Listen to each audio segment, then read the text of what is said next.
Hello students, यहाँ पे देख रहे हैं हम organogenesis process, organogenesis and advantage, embryogenesis fundamental aspect of morphology.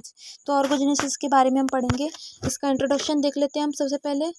Organogenesis की प्रक्रिया में ऐसे मीडियम जिनमें ऑक्सीजन और साइटोकाइनिन का अनुपात होता है, उनमें केलस टिश्यू के द्वारा एक्सप्लांट डेवलप होते हैं। इस प्रकार का जो मीडियम है केलस इंडक्शंस या इनिशिएशन मीडियम कहलाता है।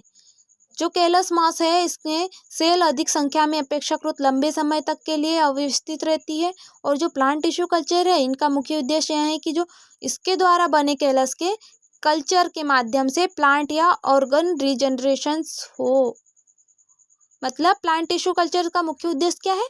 इसके द्वारा बने जो केलस है इनसे केलस कल्चर करके या केलस माध्यम से जो प्लांट है या ऑर्गन है इनका रीजनरेशन होना।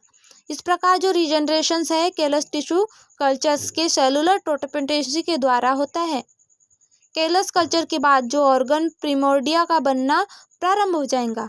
फिर एडवांटेज क्या हो जाएगा? रूट एंड शूट का निर्माण टिश्यू कल्चर की सेल्स के द्वारा होगा और ये क्रिया कहलाएंगी हमारी ऑर्गेनोजेनेसिस।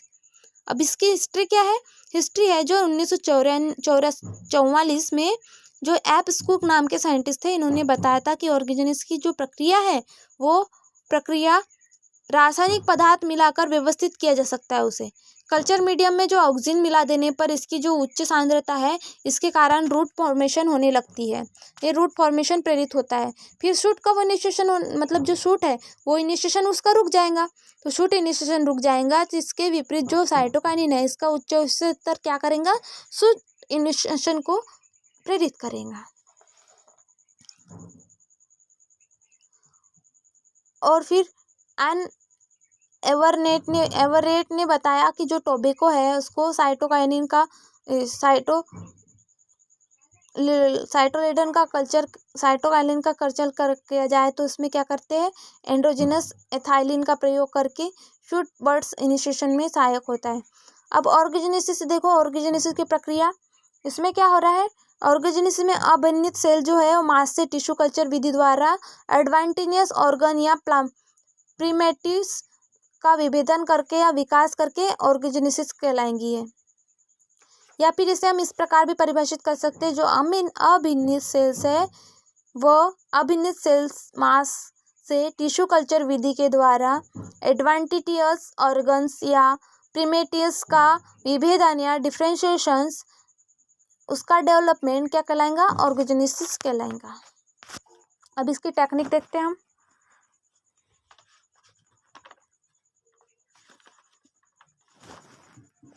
तो टेक्निक क्या है?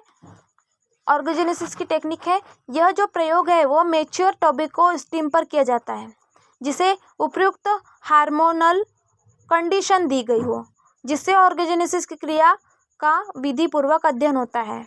फिर सेकंड जो है वो टोबैको प्लांट का स्टेम 3-4 फीट लंबा होता है। उसके ऊपरी भाग को 2 सेंटीमीटर लंबा इंटरनोड सेगमेंट पर काट लेते हैं।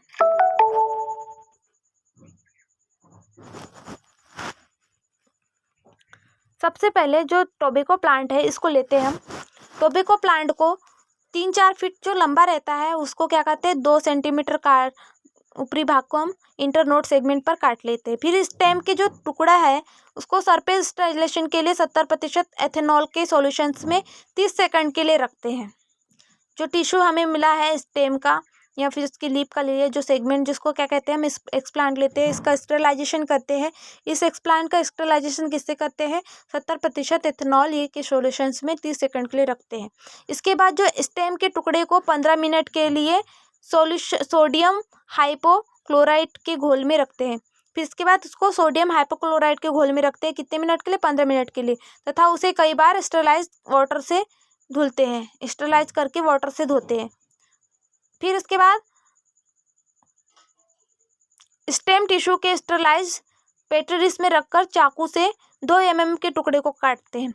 फिर इसके बाद जो स्टेरलाइज हो चुका है उसके इसके टुकड़े को सबसे पहले क्या किया, प्लांट लिया, प्लांट के टुकड़े को स्टेरलाइज किया अल्कोहल से, अल्कोहल के बाद में सोडियम हाइपोक्लोराइड से, सोडियम हाइपोक्लोराइड के बाद में वाटर से स्टेरलाइज किया, वाटर से स्टेरलाइज करने के बाद जो स्टेम टिश्यू है इसको टुकड़े को काय पे लेते हैं हम, पेट्री डिश में लेते हैं।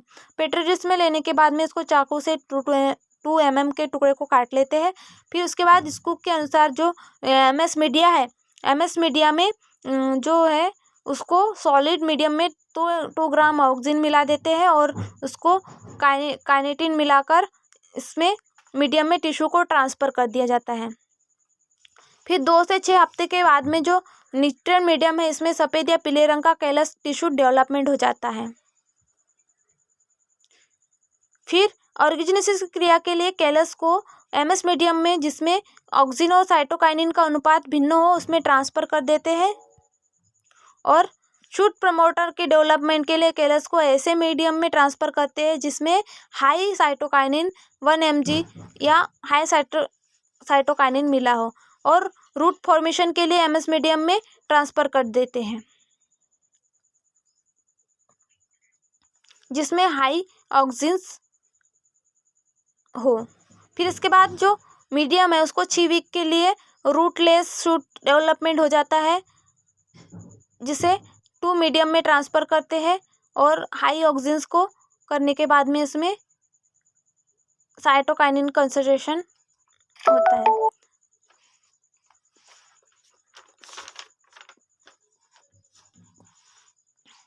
इसके बाद में मीडियम को 6 वीक के लिए रूटलेस शूट डेवलप हो जाता है तो उसे सेकंड मीडियम में ट्रांसफ़र करके रूट डेवलप करते हैं। तो ये जो प्लांटलेट है वह मिट्टी के ट्रांसफ़र योग्य हो जाती है, उसे फिर हम मिट्टी के ट्रांसफ़र योग्य कर देंगे और इसे पृथक करके रूट एवं शूट को ऐसे पृथक करेंगे जैसे कि प्लांटलेट अब मिट्टी में ट्रांसफ़र योग्य हो जाएंगी तो इसे प्लांटलेट को एसेप्टिक कंडीशंस में करेंगे।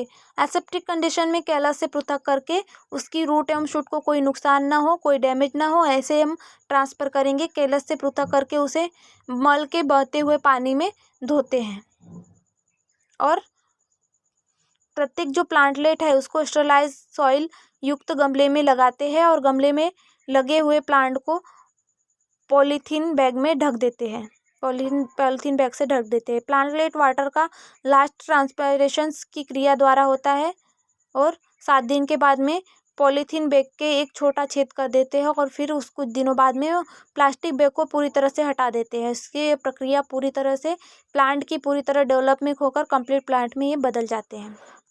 तो ये प्रक्रिया हमारी ऑर्गेजेनेसिस कहलाएंगी। क्या हुआ ऑर्गेजेनेसिस की प्रक्रिया में, सबसे पहले एक प्लांट लिया, प्लांट के ऊपरी भाग को काटा, ऊपरी भाग को काटने के बाद में उसको स्टेरलाइज किया, पहले 70% अल्कोहल से, फिर सोडियम हाइपोक्लोराइड से, फिर उसके बाद में वाटर से। स्टेरलाइज करने के बाद इसके टुकड़े को कट करके हम काय में लेते हैं, कल्चर मीडियम में, न्यूट्रिएंट मीडियम में लेते हैं। न्यूट्रिएंट मीडियम में लेने के बाद में इनिशिएशन ऑफ एक्सप्लांट हो जाने लग जाए, फिर इसमें कैलस का फॉर्मेशन होने लगता है। कैलस के फॉर्मेशन होने के बाद में इसमें पहले क्या होती है, रूट का फॉर्मेशन होने लगता है ऑक्सीजन और साइटोकाइनेंस मिलाने के बाद में।